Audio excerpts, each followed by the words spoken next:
ఇటీవల ఏ రాష్ట్ర ప్రభుత్వం మిషన్ నిశ్చయ్ని ప్రారంభించింది? పంజాబ్ రాష్ట్ర ప్రభుత్వం. ఆగస్టులో బహుళజాతి వైమానిక వ్యాయామం తరంగ్ శక్తి 2024కి ఏ దేశం ఆతిథ్యం ఇవ్వనుంది? ఇండియా.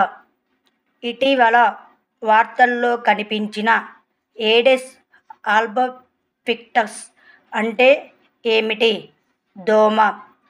ఇటీవల వార్తల్లో చూసిన మత్స్యు 6000 ఏ ఇన్స్టిట్యూట్ ద్వారా అభివృద్ధి చేయబడింది? National Institute of ocean technology.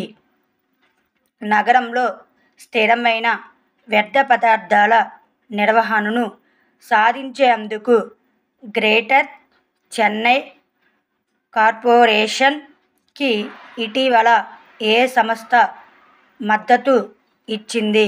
World bank. 50వ G7 లీడర్స్ సమ్మిట్ ఏ దేశం నిర్వహించింది? ఇటలీ దేశం.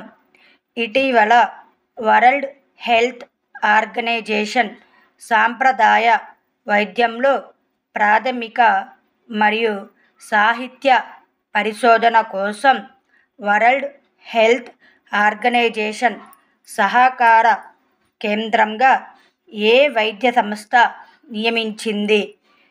National Institute of Indian Medical Heritage, Hyderabad. భారతీయ కళ మరియు సంస్కృతిని ప్రజలకు మరింత అందుబాటులోకి తీసుకురావడానికి ఇటీవల ఏ సంస్థ మరియు సంసద్ టీవీ ఒప్పందంపై సంతకం చేశాయి? Indira Gandhi national centre for arts. ఇటీవల ఈక్వెస్ట్రియన్లో 3 స్టార్ గ్రాండ్ ప్రిక్స్ ఈవెంట్ గెలుచుకున్న మొదటి భారతీయుడు ఎవరు? శృతి వోరా. ఎవర్ గ్రీన్ యోగా ద్వారా నేషనల్ యోగా దినోత్సవం ముందస్తు కార్యక్రమం ఎక్కడ నిర్వహించబడింది? ఢాకా.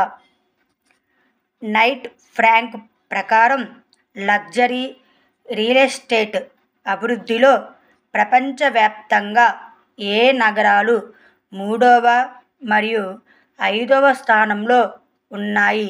ముంబై అండ్ ఢిల్లీ. అంగారకుడిపై ఇటీవల కనుగొనబడిన క్రేటర్స్ పేరు పెట్టబడిన ఉత్తరప్రదేశ్ అండ్ బీహార్ నగరాలకు పేరు పెట్టింది. ముర్సాన్ మరియు హిల్సా. గుజరాత్లోని ఏ మ్యూజియం యునెస్కో యొక్క ప్రిక్స్ వర్సెల్లెస్ అవార్డుకు ఎంపిక చేయబడింది? Smritivan Earthquake Memorial Museum. Kantar Brands Most Valuable Global Brands రిపోర్టులో ఏ బ్రాండ్ అగ్రస్థానంలో ఉంది? Apple brand. ప్రపంచ వృద్ధుల దుర్వినియోగ అవగాహన దినోత్సవం 2024 యొక్క థీమ్ ఏమిటి? స్పాట్లైట్. అత్యవసర పరిస్థితుల్లో వృద్ధులపై దృష్టి సారించడం. ది అడ్వెంచర్స్ ఆఫ్ ఎడ్ ఏ మమ్ము ఎడ్ ఫైండ్స్ ఏ హోమ్ అనే పిల్లల చిత్రాల పుస్తకాన్ని రచించిన భారతీయ నటి పేరు? అనుష్క శర్మ.